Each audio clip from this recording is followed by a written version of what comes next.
Shalom e bem-vindos à Via Rápida Israel, uma frase do hebreu que significa amarás a Israel. Esperamos que vocês fiquem conosco porque nosso professor Dr. Baruch vai compartilhar um estudo expositivo da Bíblia. Dr. Baruch é professor titular no Instituto Zera Avraham, com sede em Israel. Ainda que todas as aulas no Instituto são dadas em hebraico, o Dr. Baruch fica feliz em compartilhar este estudo semanal com dublagem em português. Para mais informações sobre nosso trabalho em Israel, visite nosso site amarasaisrael.org. Fiquem agora com o Dr. Baruch e a aula de hoje.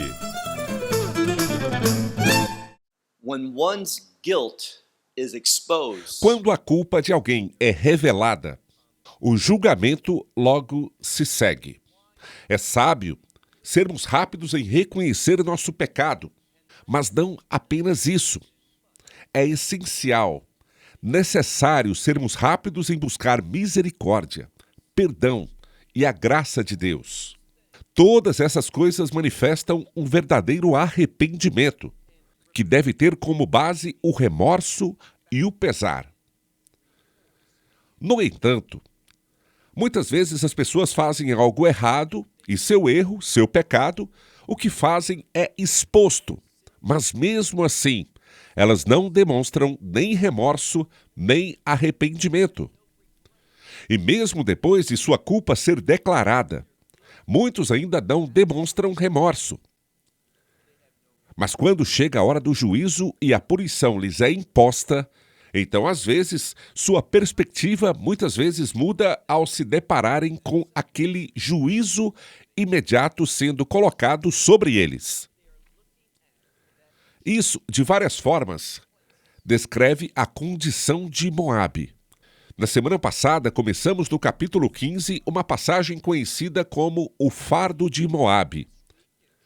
Vimos Isaías, o profeta, recebendo visões e revelando a verdade sobre aquilo que testemunhou.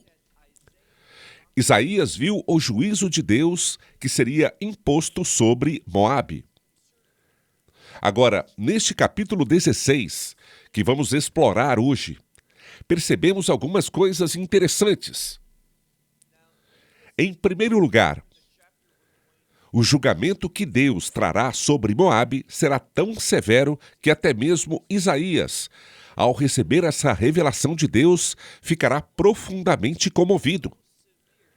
Ele ficará entristecido interiormente. Em outras palavras, ao ver a severidade deste castigo sobre Moabe, Isaías se sente fisicamente mal, o que reflete a intensidade de seus sentimentos ao ser testemunha do juízo e da ira de Deus. Muitas pessoas associam este capítulo à chegada da Assíria, que, em seu caminho para Judá, trouxe destruição a Moabe. Essa é uma interpretação.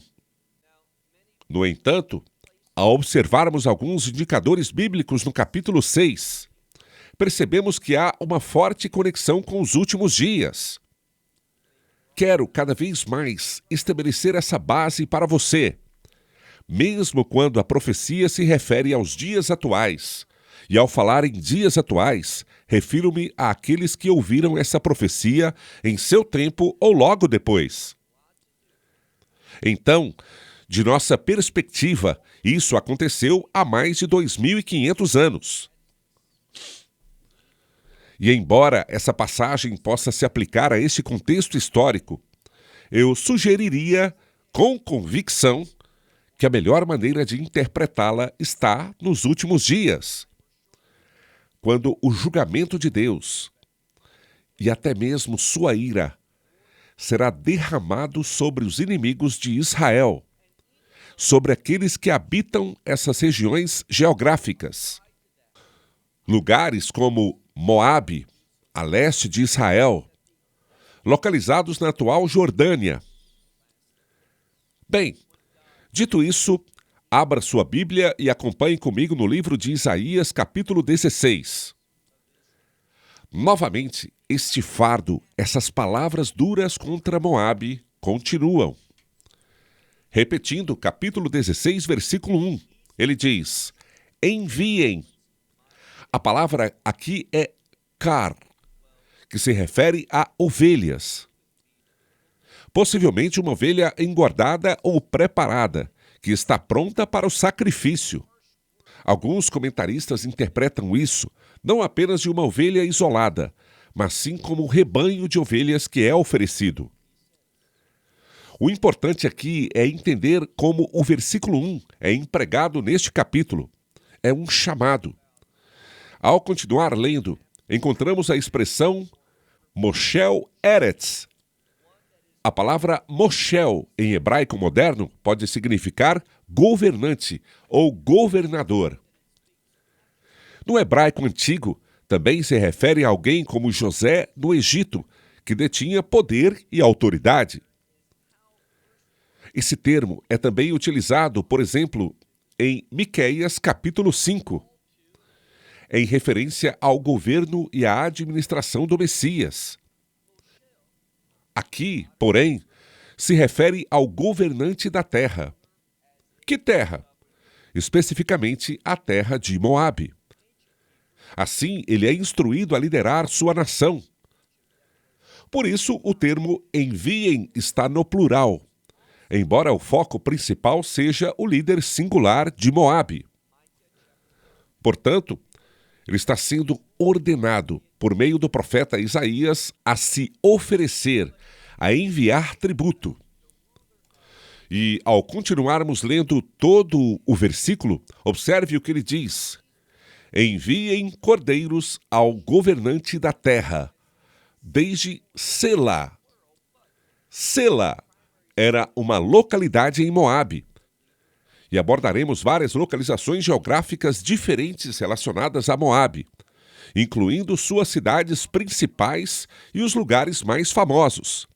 Assim, ele menciona desde Selá, atravessando o deserto, depois diz, até o monte da filha de Sião. Este, é claro, refere-se a Jerusalém. Minha sugestão é que o termo Bat-Sion seja interpretado como um termo profético que se refere a Jerusalém, especialmente no contexto dos últimos dias. Em outras palavras, o fato de se referir a Sião em vez de Jerusalém nos ajuda a entender melhor essa passagem das Escrituras em relação ao fim dos tempos. Assim, vemos que Moabe, que era um inimigo de Israel, é mencionado. Há uma passagem muito conhecida que fala sobre Moabe, que se encontra em Deuteronômio, capítulo 23, versículo 4, e que trata dos filhos de Israel querendo passar por Moabe. Moabe deveria ter reconhecido essa verdade, como eles foram convencidos dela que Deus estava com os filhos de Israel e que Deus os liderava. Deus trouxe a derrota sobre os inimigos de Israel, certamente no Egito, quanto em outras regiões durante sua jornada em direção à herança, a terra prometida. Seria sábio, seria apropriado que Moabe respondesse em obediência à revelação de Deus, reconhecendo que sua mão estava sobre este povo e que ele os estava conduzindo à terra de Canaã, para estabelecer o reino de Israel. Contudo, Moabe não se submeteu a essa revelação. Ele não desejou participar disso. O que ele fez? Ele se opôs à vontade de Deus.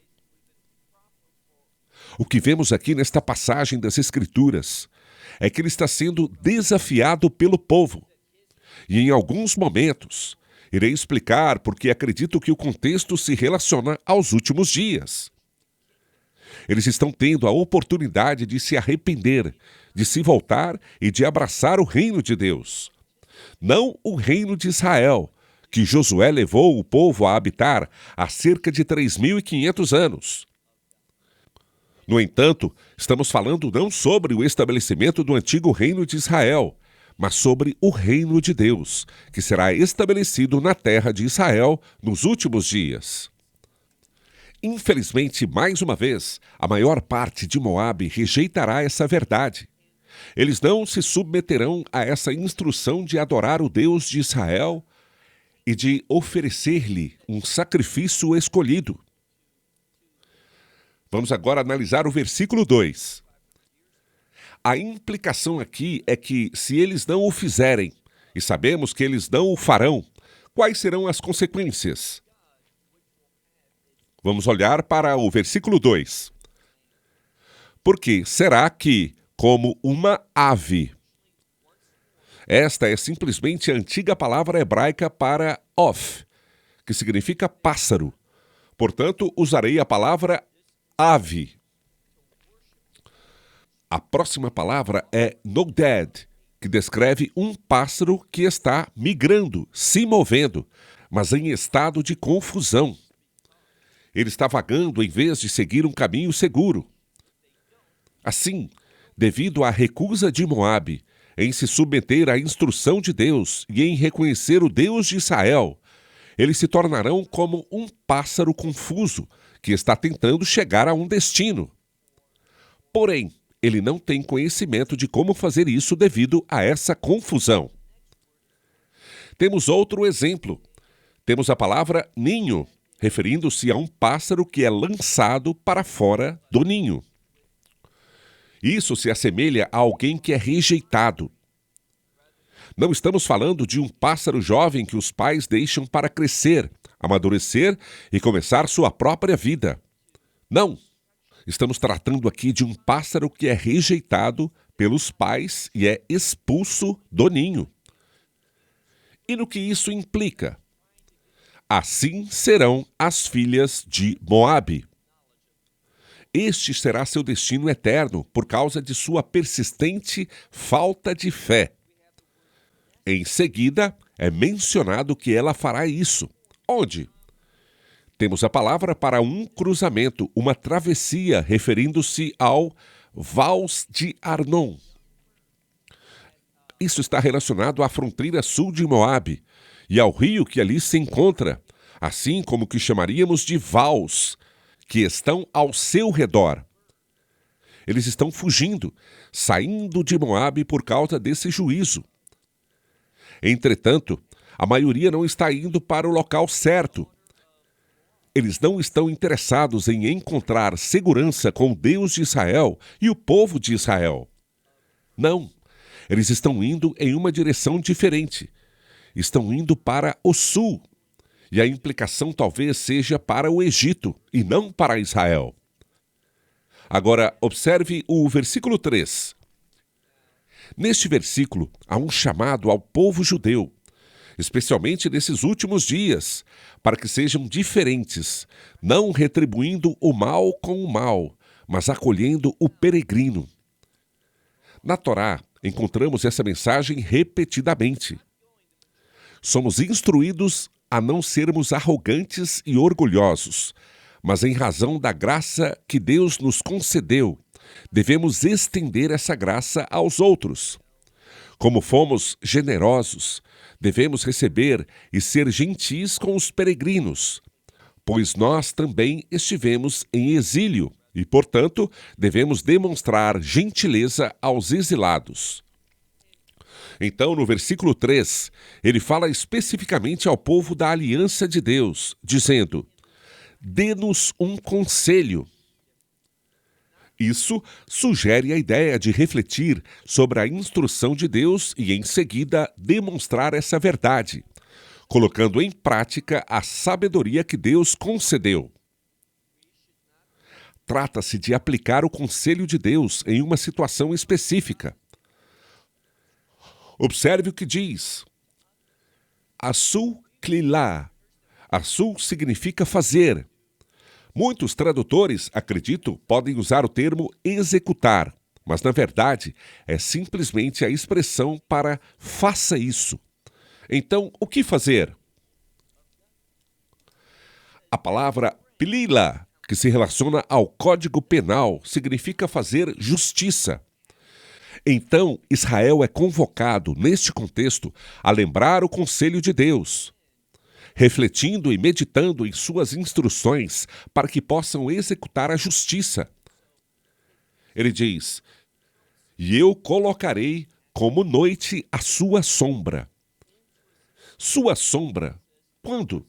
Em pleno meio-dia. O que Deus está comunicando aqui?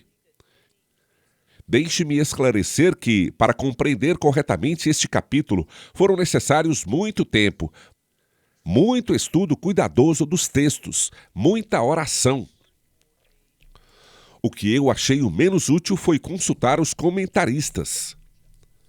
Isso se deve ao fato de que muitos dos comentaristas populares que encontramos online seguem uma metodologia bastante inadequada ao elaborar seus comentários. O que eles costumam fazer é pesquisar outros comentaristas, coletando algumas das opiniões mais populares e mais conhecidas. No entanto, aqui está o problema. Muitas vezes, eles fazem isso sem considerar o contexto. Ou seja, adotam os pontos de vista predominantes para um versículo e depois selecionam algumas das opiniões proeminentes para o próximo versículo. Mas muitas vezes não há uma continuidade. Eles tratam cada versículo quase que de forma independente daquele que o precede ou daquele que o segue. Isso leva à confusão. E é por isso que, ao confiar apenas em comentários, a mensagem dos textos muitas vezes não fica clara.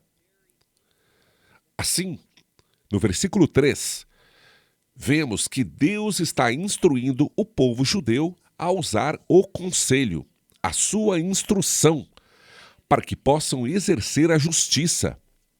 E faça com que a sua sombra, seja como noite, em pleno meio-dia. O que ele está falando aqui? Bem, uma sombra esconde, cobre e pode abrigar alguém. A escuridão encobre. E é por isso que muitos criminosos costumam agir à noite, quando não podem ser vistos. Do que isso está falando? Ao considerar o contexto e continuar a leitura, encontramos a expressão Satri Dedarim. Dedarim está relacionada a exilados. E a palavra seguinte refere-se a esconder, formando a ideia de meu esconderijo, que pode ser entendido como um refúgio. Assim, o que Deus está dizendo ao povo é isso. Lembrem-se de minhas instruções, do que ordenei a vocês. Lembre-se do estrangeiro. Sejam gentis com o estrangeiro entre vocês, pois vocês também foram estrangeiros. Também estiveram em exílio. Deus está advertindo Israel a acolher aqueles que fogem, como os de Moabe, que vêm para a terra de Israel em busca de abrigo junto ao povo de Deus. Que vocês sejam refúgio para eles. Que vocês os acolham e os protejam. E isso contrasta fortemente com o que vemos durante o cativeiro babilônico, quando os edomitas, os descendentes de Esaú, agiram de forma oposta. Se você olhar, por exemplo, no Salmo 137, que trata do cativeiro babilônico, há uma menção a Edom, como também no livro de Obadias. Aí vemos que Edom, ao invés de oferecer abrigo e ajuda aos refugiados de Judá, que escapavam da Babilônia, o que Edom fez? Eles não apenas negaram proteção, não os ajudaram. Eles caíram sobre eles. Eles os capturaram e puniram esses refugiados, esses exilados. Deus está alertando Israel para não ser assim. Com certeza, quando falo sobre a Babilônia e os edomitas e o cativeiro babilônico, isso é algo que ocorreu há 2.500 anos. Mas este é um conselho para Israel nos últimos dias. Ele diz: seja para eles abrigo por causa do Shodad. Ou seja, ao que quer saqueá-los, ao saqueador. E continua: pois Éfes, ou seja, nada. E logo diz, o opressor. Isso significa que, se você não fornecer abrigo, o opressor fará com que nenhum, absolutamente ninguém, sobreviva. E também a destruição. A destruição acabará. Ou seja, essa destruição acabará com tudo. Depois ele fala, aquele que pisoteia, e usa o plural, dizendo, eles vão chegar ao fim também. Aqui, duas palavras diferentes para fim são usadas, calá e atá. Ele diz, aquele que pisa, ou seja, aquele que pisoteia, será removido da terra. O que Deus está revelando é que esse julgamento será vasto, será completo. E o único lugar, preste atenção, o único lugar para onde os exilados de Moabe poderão fugir é Israel. Mas aqui está o ponto crucial. Se não compreendermos isso corretamente, interpretaremos mal o que será revelado na segunda parte desta passagem. O momento de fugir, o momento de partir, o momento de responder é agora, não no meio desse julgamento.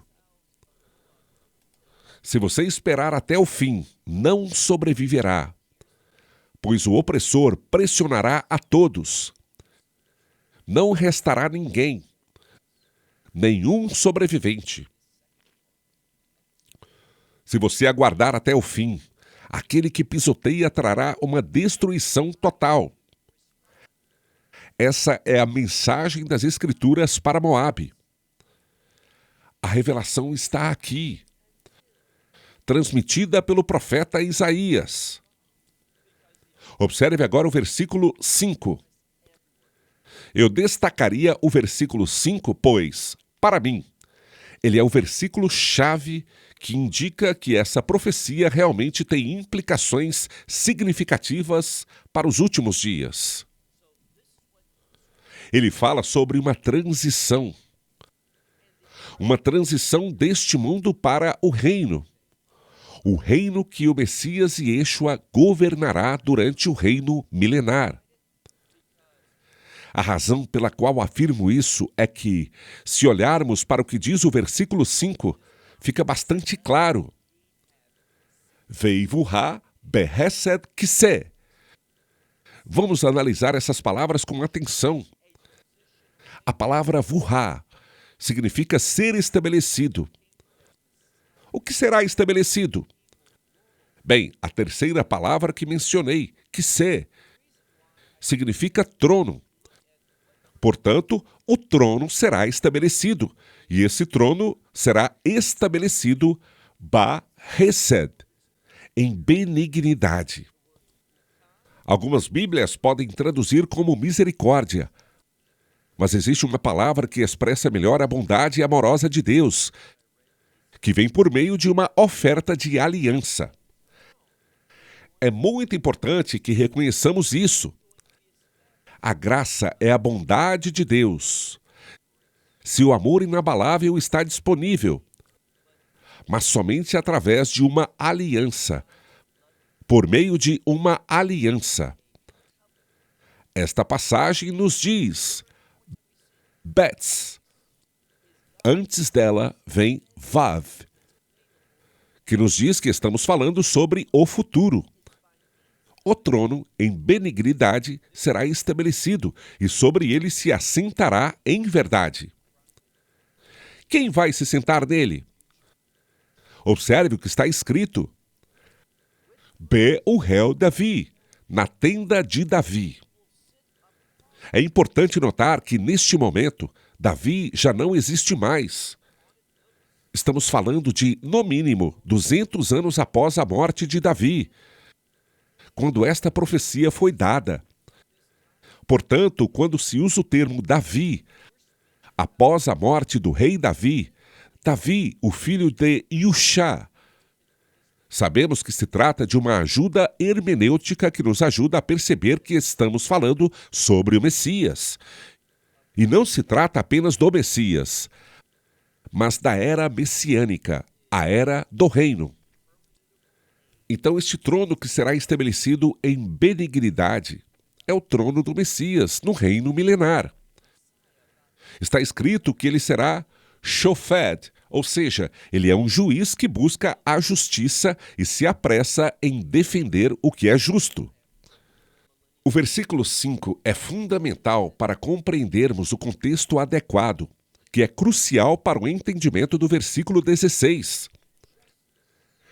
Mais uma vez, destaco que muitos dos escritos de Isaías podem se referir a eventos históricos passados, mas seu verdadeiro significado é revelado no contexto do fim dos tempos, fazendo do final dos tempos a mensagem principal desses textos. Versículo 6. Temos ouvido. Aqui está se referindo ao líder de Moabe. Temos ouvido. A palavra Gaon está associada a alguém que é extremamente inteligente. Mas frequentemente essa inteligência é de natureza mundana. E essa inteligência mundana pode facilmente levar ao orgulho.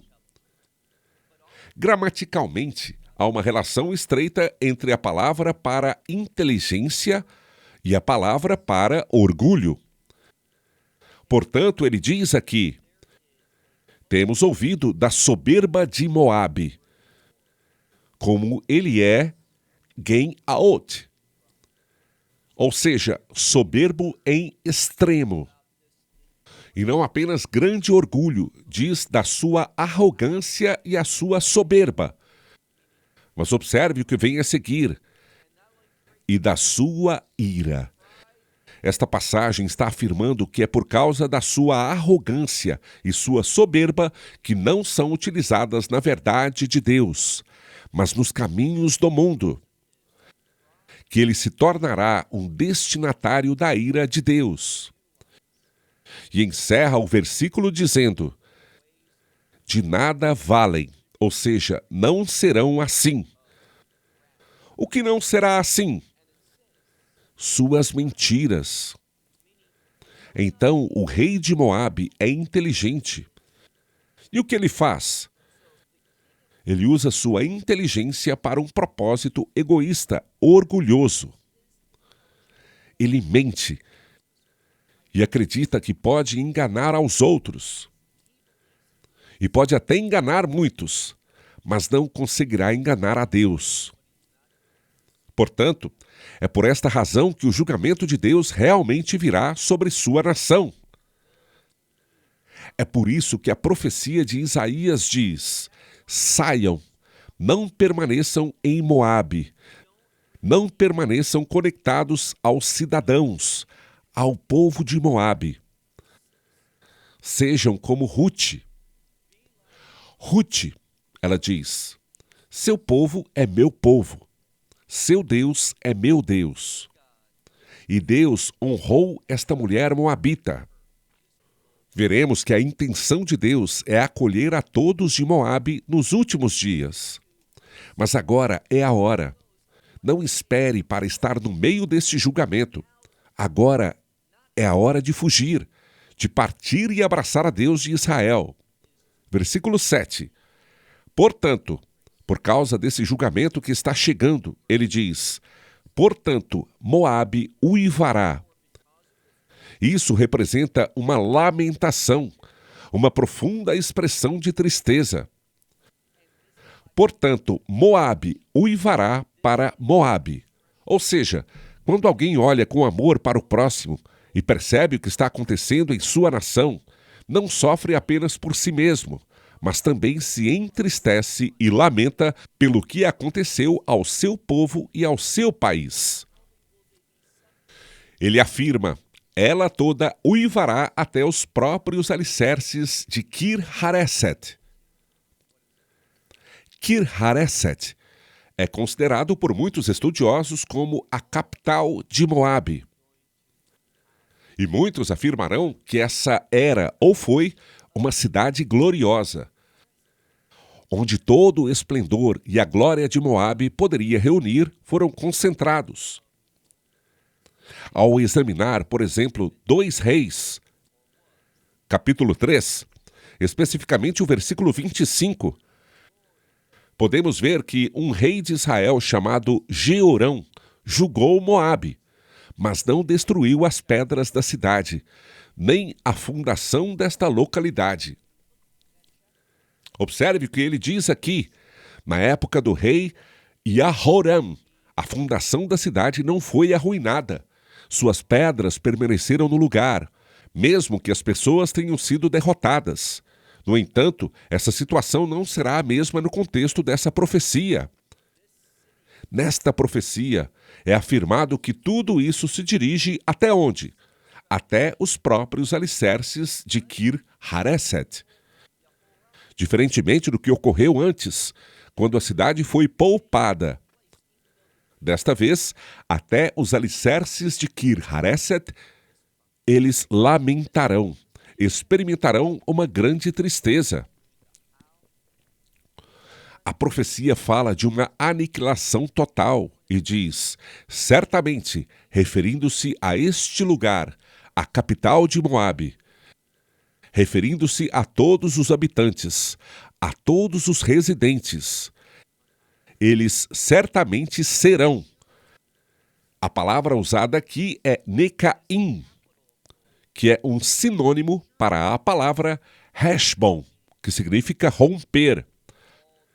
Porém, neste caso, está na voz passiva e continua dizendo que eles serão completamente quebrantados, rompidos. Será uma aniquilação completa e total.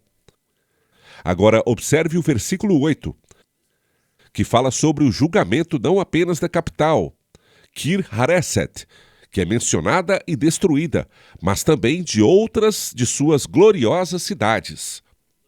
Estou falando de cidades que possuíam uma glória terrena. Veja o versículo 8. Porque os campos de Heshbon serão miseráveis, como também a videira de Sibma. Os governantes das nações pisotearam, atacaram as melhores videiras que chegaram até Jazer. Esses lugares principais de Moabe estão sob julgamento. E o julgamento recai sobre todos, até mesmo os melhores. Isso é um jogo de palavras, usando 2 termos para videira, Geffen e Sarok. Geffen significa videira, mas Sarok se refere a uma videira de qualidade superior, a melhor de todas. Repetindo, eles serão atacados até Jazer, outra cidade importante.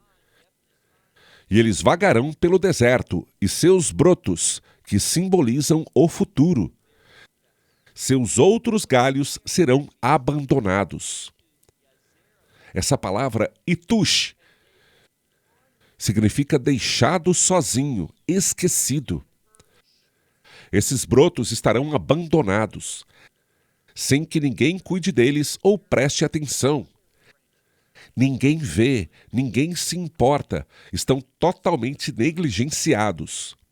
E finaliza o versículo dizendo, e eles se passarão além do mar. Ou seja, esses galhos se estenderão até o mar em busca de ajuda e assistência. Mas a implicação é que isso não será uma fonte de rejuvenescimento. Se uma videira estiver procurando por rejuvenescimento, ela precisa de água pura.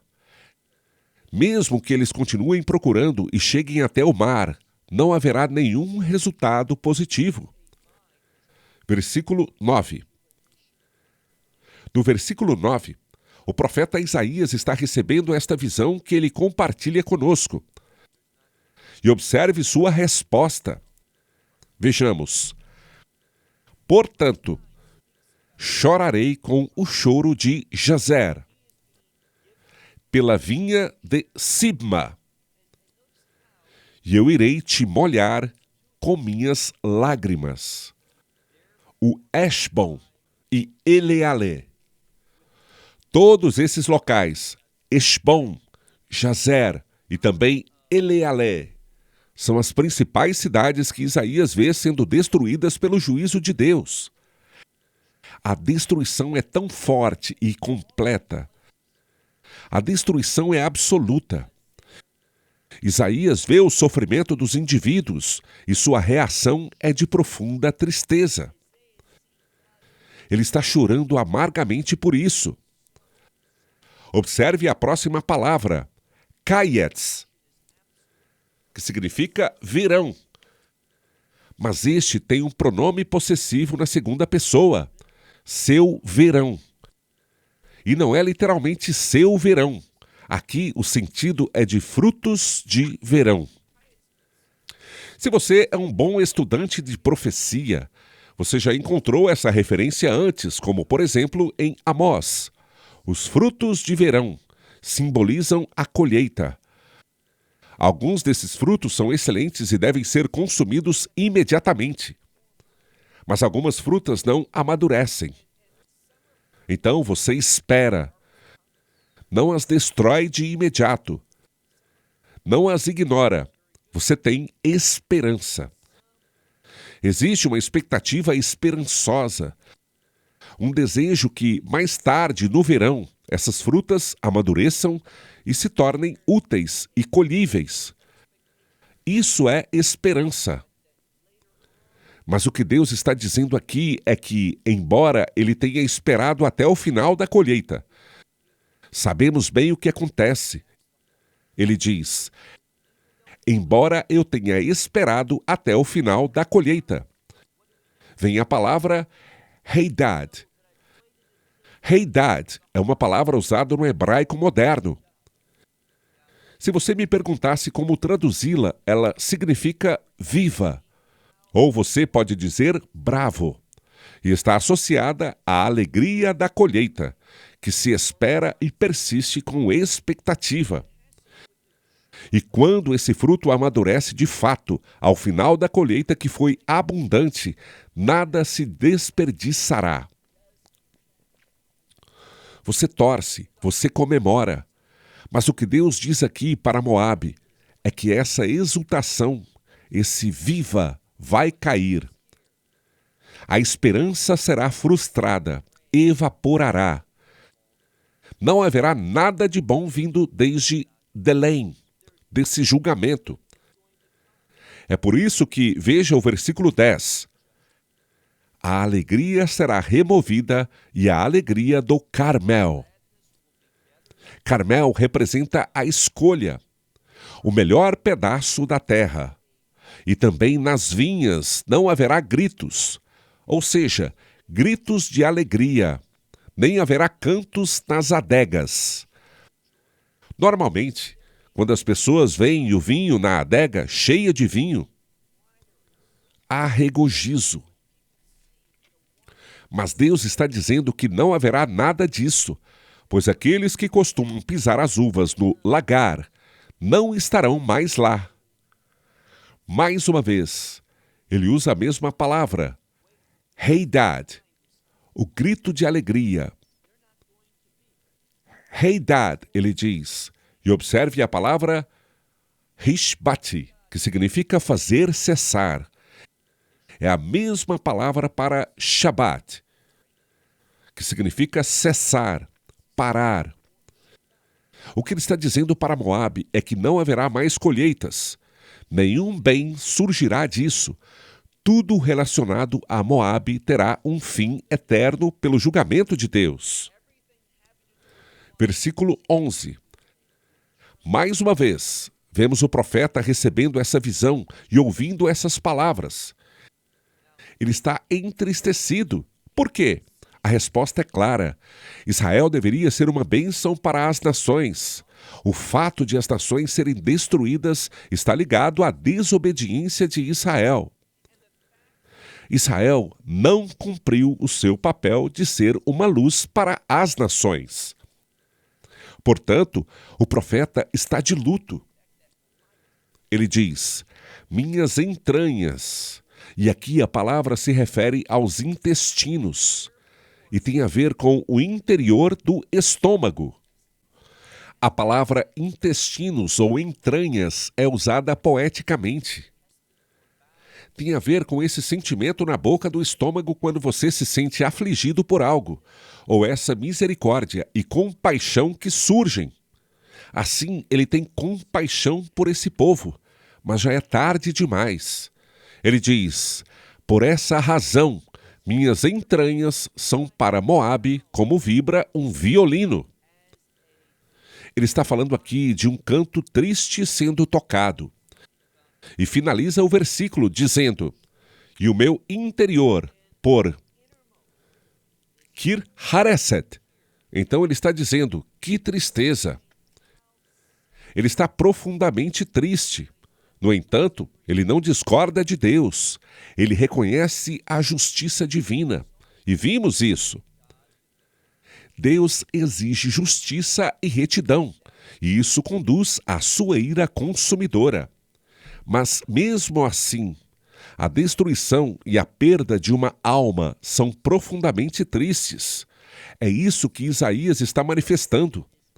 No versículo 12 lemos, e acontecerá, se mostrará, se verá que Moabe está fatigado, ou ficarão fatigados, o que significa que não encontraram nenhuma força, nenhum poder nem capacidade para responder de maneira diferente para que esse julgamento não os consumisse. E por que eles não encontraram poder algum? Porque estavam cansados e fracos? A resposta está aqui, porque eles foram. Para onde? Foram a um lugar alto, o que representa a idolatria. Eles não se afastaram. Se você for um bom aluno do livro do Apocalipse, notará que quando Deus derrama seu juízo sobre as nações, ele diz que elas não se arrependiam. E uma das coisas das quais não se arrependiam é a idolatria. É isso que estamos vendo aqui. Em vez disso, eles foram ao seu santuário para orar, mas não conseguiram. As pessoas interpretam esta parte final de formas diferentes, mas vou simplificar. Eles queriam ir ao seu santuário. Talvez fosse o santuário em Jerusalém, o seu santuário, o santuário de Deus. Mas agora é tarde demais. Não resta mais tempo. O momento certo estava no versículo 1. Lembra do versículo 1, onde ele diz, ei, senhor governante, você que se considera sábio e inteligente, agora é hora de adorar o Deus de Israel e de enviar-lhe uma oferta escolhida e liderar sua nação a fazer o mesmo. O que vemos aqui não é um verdadeiro arrependimento. O que vemos é simplesmente, como na ilustração que dei antes, alguém que permanece desafiador em sua rebeldia. Eles se recusam em sentir remorso e não demonstram nenhum tipo de arrependimento. Porém, quando estão a caminho da cadeira elétrica, quando estão a caminho da forca para serem enforcados, quando estão indo enfrentar o resultado final da sua injustiça, é então que eles começam a chorar. Eles dizem o quanto estão arrependidos e imploram por perdão. Eu não quis dizer isso, mas é tarde demais. É isso que Deus está dizendo a eles. Eles não conseguirão, não vão prevalecer nessa tentativa de, no último minuto, se voltar para Deus em meio à sua ira. No versículo 13 lemos, esta é a palavra que o Senhor falou contra Moabe desde. A implicação aqui é que essa não é uma nova revelação. Mais uma vez, acredito que o contexto sejam os últimos dias. Ele está dizendo que Deus ofereceu arrependimento, fez um convite para que se unissem ao seu povo. E estou plenamente consciente do que está escrito em Deuteronômio, capítulo 23, versículo 4. O versículo menciona que um moabita não entrará na congregação de Israel. Quanto a isso, há algumas interpretações diferentes dessa. O judaísmo tradicional interpreta o texto como uma proibição masculina, já que o termo moabita está no gênero masculino. Por isso, Ruth, sendo mulher, foi aceita. No entanto, vejo isso de forma um pouco diferente. O que o texto está dizendo é que, se alguém insistir em manter essa identidade maligna ou continuar vivendo segundo os valores da cultura moabita, estará perdido. É o exemplo de Orfa, que era cunhada de Ruth, que voltou e disse: seu povo será o meu povo, e seu Deus será meu Deus. Ela deixou de se ver em sua própria mente como uma moabita. Ela se foi o final, o término de sua identidade como moabita em seu interior. E ela se identificou com o povo de Israel.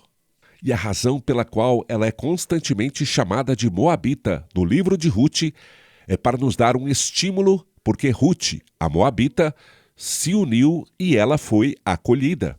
Mas o mesmo não se aplica a essas outras pessoas. Então, no versículo 13, lemos: esta é a palavra que o Senhor falou contra Moabe desde aquele tempo, há muito tempo. Agora, porém, nosso último versículo, o versículo 14. Agora, porém, o Senhor fala e diz: dentro de 3 anos. Observe que o número 3 é um símbolo de manifestação, representando algo que se tornará evidente. Dentro de 3 anos, tais quais os anos de assalariados, um shahir. Essa referência é significativa, pois o que está se dizendo é que a cultura pode desempenhar um papel importante. Naquela época, um indivíduo frequentemente se alugava para trabalhar por um período de 3 anos. Ao final desses 3 anos, ele partia, mas muitas vezes saía de mãos vazias. Um mercenário era simplesmente mantido e sustentado durante esse período, porém sem nenhum lucro. O que o texto está afirmando é que não haverá nenhum benefício quando esse julgamento for revelado. Não haverá nada proveniente de uma mentalidade que se submete à filosofia moabita, à idolatria moabita ou à identidade moabita. Nada será ganho. O resultado dessa adesão é nada. Finalmente diz: a glória de Moabe. Ela se refere a essa glória terrena que desvanecerá e será enfraquecida. A expressão utilizada implica que essa glória se tornará leve. A implicação aqui é que a glória de Moabe seria insignificante. Assim eu traduziria. E isso serve como um aviso para nós. O que podemos extrair dessa mensagem do ponto de vista da aplicação prática é clara. Quando temos uma identidade equivocada, o que isso significa? Quando não nos reconhecemos como servos do Deus vivo, como discípulos do Messias e Yeshua, isto é, Jesus de Nazaré. Quando não temos essa identidade, qual será o resultado? Tudo em nossa vida se tornará insignificante. Pense assim: o Messias ensinou: de que adianta ganhar o mundo inteiro, mas perder a própria alma? No final, tudo o que conquistamos será irrelevante quando o julgamento de Deus se manifestar. É exatamente isso que essa passagem nos ensina. A glória que pertencia a Moabe, aquelas cidades gloriosas que mencionamos, todas elas se tornarão insignificantes. E continua: com toda a Hamon Haraf. Essa expressão é redundante.